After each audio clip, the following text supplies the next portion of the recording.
I'm going to go to the Super Join Builder and hit that button, and the Super Join Builder opens of Nexus. Now I'm going to load one of my federated queries.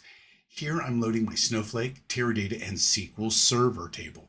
And here they are. And now I can execute this and get the results set from this join. But instead, I'm going to save it as a table. So I hit the Create Table button. Notice I can create this table on any system here. Just say the database, and now I'm going to give it a name. Instead of receiving the results set, it'll take the results after running the query, and it's going to save it out on MySQL, and then it's going to say, hey, what kind of utility do you want to run here? And I go, bulk copy is going to be just fine. I have many to choose from. Now the query's running, but instead of returning the result set, watch this, it's going to save it. It saved it out on MySQL. Let's check it out.